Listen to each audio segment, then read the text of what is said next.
Do you know that the most commonly reported disability in soldiers coming back from Iraq, American soldiers from Iraq and Afghanistan, is tinnitus? Tinnitus is number one by a mile.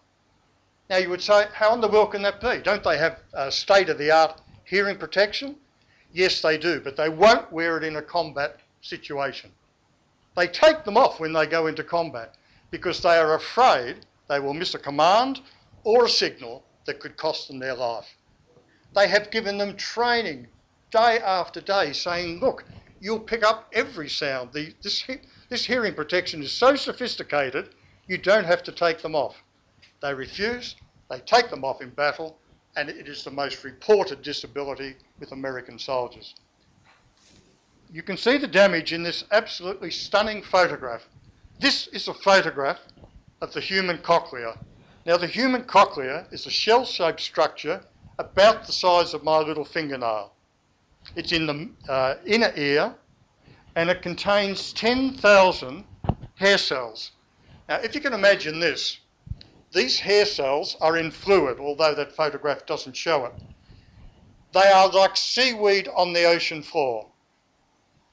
And now, as I speak to you, they're probably, all the hair cells in your cochlea are probably just swaying gently. If an explosion went off in the room, they would just go right over. In fact, an explosion has been known to shear off some of the hair cells in the cochlea. Now, there are 10,000 of them. The OHCs, the outer hair cells, they amplify sound, and the inner hair cells perform the amazing function of transforming a sound wave into an electrical impulse which goes up the brain, and that's miraculously how we hear. Absolutely amazing. But look at the hairs in a cochlea that have been damaged. Loud noise can do that. Wear and tear can do that as we age. And ototoxic drugs can also do that kind of damage. Now, we know this. When 2,000 to 3,000 hairs in the cochlea of the 10,000 have been damaged, they are dead and they can never recover. Never. That damage is irreversible.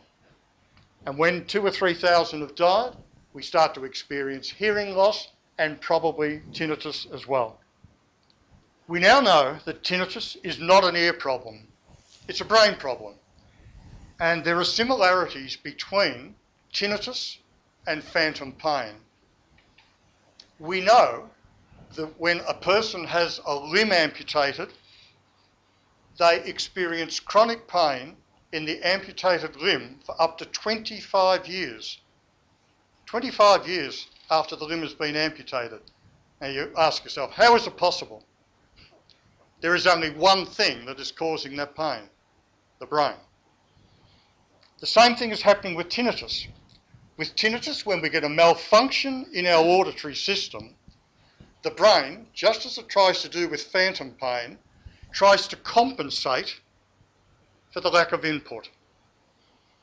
When a person has a leg amputated, the millions of signals that would have been sent to the brain every day are no longer coming.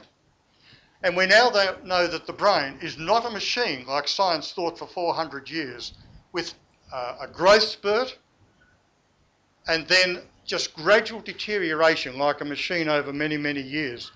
We now know that the brain has plasticity.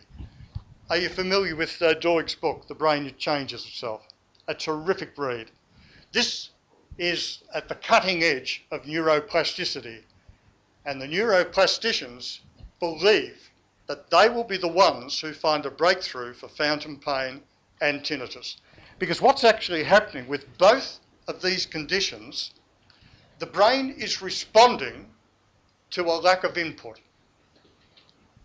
The malfunction for most people with tinnitus is in the cochlea, and I'll come to that in just a moment, because it's important to understand this, because when you do, you can then look at the claims being made for cures. That malfunction in the cochlea means that the signals that used to come through to the brain are not coming through the same. So the brain becomes overactive, it tries to rewire itself to compensate for that lack of input. And that's why there are great similarities between phantom pain and a phantom sound, which is what tinnitus is.